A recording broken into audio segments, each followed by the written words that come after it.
Assalamualaikum warahmatullahi wabarakatuh. Salam hangat, penghormatan, dan apresiasi yang tulus kami sampaikan kepada seluruh Purnabakti ASN, TNI, dan Polri yang sangat kami hormati. Terima kasih telah kembali bergabung bersama kami di kanal ini. Ruang ini dibuat dengan satu niat yang jelas. Bukan untuk menimbulkan kecemasan, bukan untuk menyebarkan janji berlebihan, melainkan untuk menyampaikan informasi yang tenang, seimbang, dan berdasarkan sumber resmi, agar para pensiunan dapat memahami situasi secara utuh tanpa rasa khawatir yang tidak perlu. Dalam beberapa bulan terakhir, pembahasan mengenai rapel gaji pensiun dan kenaikan pensiun tahun 2025 telah mendominasi percakapan di kalangan pensiunan. Topik ini muncul setiap hari di berbagai platform media sosial, grup WhatsApp, dan diskusi informal. Sebagian informasi yang beredar memang benar, namun tidak sedikit yang tidak lengkap, terpotong konteksnya, atau disalahpahami. Sayangnya, hal ini menimbulkan kebingungan, kegelisahan, dan rasa tidak pasti di kalangan pensiunan yang sebenarnya hanya menunggu kejelasan. Itulah sebabnya penjelasan hari ini menjadi penting. Kami mengajak Bapak dan Ibu untuk menyimak dengan sabar dari awal hingga akhir, karena memahami gambaran secara utuh akan membantu menghindari kekhawatiran yang muncul akibat informasi yang terpecah-pecah. Mari kita luruskan satu hal penting sejak awal. Rapel gaji pensiun tahun 2025 tidak dihapus, tidak dibatalkan, dan tidak diganti oleh kebijakan lain. Rapel tersebut tetap merupakan hak sah para pensiunan. Hal ini telah ditegaskan secara jelas oleh lembaga yang bertanggung jawab atas pengelolaan pensiun. Namun, yang mengalami penyesuaian adalah metode teknis penyalurannya, dan perubahan inilah yang wajar menimbulkan berbagai pertanyaan. Sebelum melanjutkan, kami mengajak Anda untuk mendukung kanal ini dengan cara menyukai, berlangganan, dan membagikan konten ini. Dukungan Anda membantu agar informasi yang akurat dan bertanggung jawab dapat menjangkau lebih banyak pensiunan di seluruh Indonesia. Sekarang mari kita mulai dari dasar. Apa sebenarnya yang dimaksud dengan rapel gaji pensiun? Rapel pensiun adalah hasil dari kenaikan gaji yang berlaku surut. Secara sederhana, pemerintah menetapkan besaran pensiun baru yang berlaku mulai tanggal tertentu, tetapi karena proses administrasi dan sistem, pembayaran dengan besaran baru tersebut belum bisa langsung diterapkan. Ketika besaran baru akhirnya diberlakukan, selisih antara pensiun lama dan pensiun baru untuk bulan-bulan sebelumnya dibayarkan kemudian. Selisih inilah yang disebut rapel. Penting untuk ditegaskan bahwa rapel bukan bonus, bukan bantuan sosial, dan bukan pembayaran sukarela. Rapel adalah hak hukum yang dilindungi oleh peraturan. Karena merupakan hak, rapel tidak dapat dihapus atau dinegosiasikan. Namun, perhitungannya harus dilakukan dengan sangat teliti, karena data setiap pensiunan berbeda-beda. Dan disinilah penjelasan sebenarnya dimulai. Mengapa rapel dibayarkan secara bertahap? Selamat datang kembali. Pada bagian ini, kita akan membahas salah satu pertanyaan yang paling sering muncul dan paling emosional di kalangan pensiunan. Mengapa rapel pensiun tidak dibayarkan sekaligus? Banyak pensiunan yang secara wajar berharap bahwa setelah rapel dipastikan, maka pembayarannya akan diterima secara bersamaan oleh semua orang. Ketika hal ini tidak terjadi, muncul kekhawatiran, mulai dari dugaan kekurangan anggaran, keterlambatan, hingga rasa takut bahwa hak sedang ditunda. Mari kita luruskan dengan tenang. Sistem pembayaran bertahap bukan disebabkan oleh kekurangan anggaran. Ini juga bukan tanda bahwa pemerintah menahan hak pensiunan.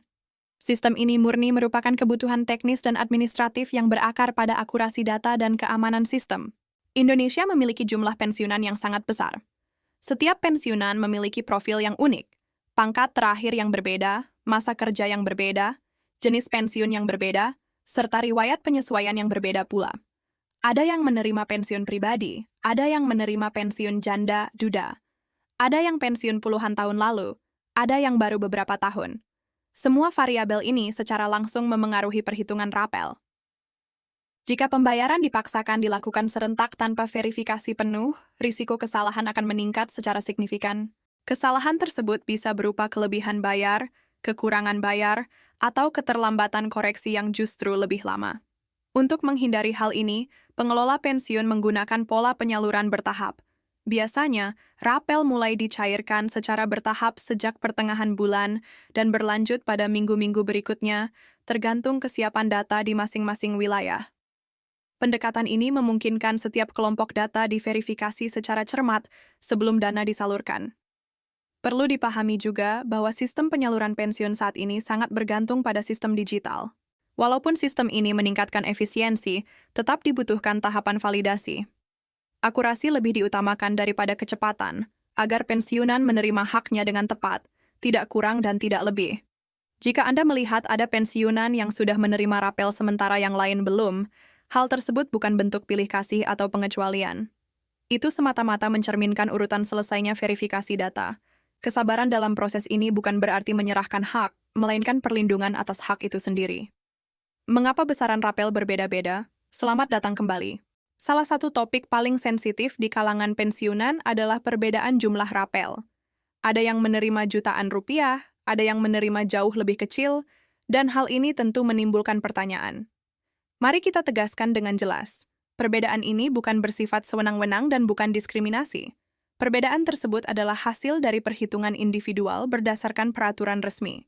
Beberapa faktor utama yang menentukan besaran rapel antara lain, pangkat atau golongan terakhir saat pensiun.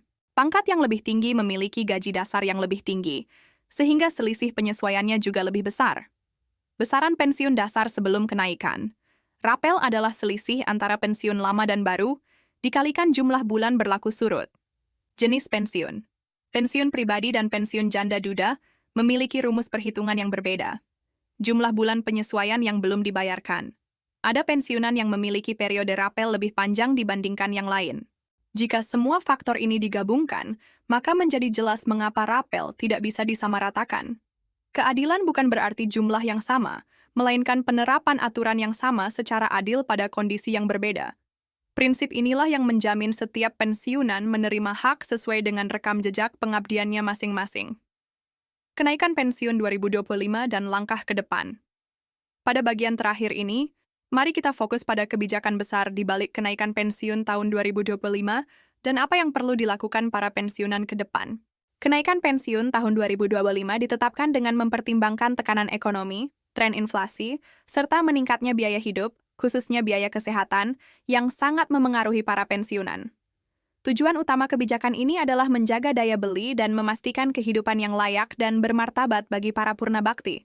Kenaikan diterapkan secara proporsional. Kelompok pensiun rendah mendapatkan perhatian khusus agar tidak terdampak secara tidak seimbang oleh kenaikan harga. Meskipun secara umum referensinya berada di kisaran sekitar 8%, angka pastinya tetap bergantung pada pangkat dan ketentuan yang berlaku. Kenaikan inilah yang menjadi dasar perhitungan rapel. Tanpa kenaikan, tidak akan ada rapel. Oleh karena itu, kedua hal ini tidak dapat dipisahkan. Dalam pelaksanaannya, digunakan sistem distribusi yang cermat. Dalam beberapa kasus, pensiunan dapat menerima rapel dalam 2 tahap. Jika Anda menerima sebagian terlebih dahulu, jangan panik. Itu bukan pemotongan dan bukan kesalahan. Sisa rapel akan menyusul setelah verifikasi akhir selesai. Yang tidak kalah penting, para pensiunan harus waspada terhadap penipuan. Tidak ada lembaga resmi yang akan meminta kode OTP, data perbankan pribadi, atau biaya administrasi. Semua pembayaran sah dilakukan melalui transfer langsung ke rekening yang terdaftar. Lalu, apa yang sebaiknya dilakukan oleh para pensiunan saat ini? Tetap tenang. Pastikan rekening bank aktif, pastikan data pribadi sudah diperbarui. Ikuti informasi hanya dari sumber resmi. Bersabar dalam proses pengabdian Anda selama bertahun-tahun dihargai, dan hak-hak Anda tetap dilindungi. Jika penjelasan ini membantu menenangkan Bapak dan Ibu, tetaplah terhubung dengan kanal ini. Informasi resmi dan penjelasan yang jelas akan terus kami sampaikan. Wassalamualaikum warahmatullahi wabarakatuh.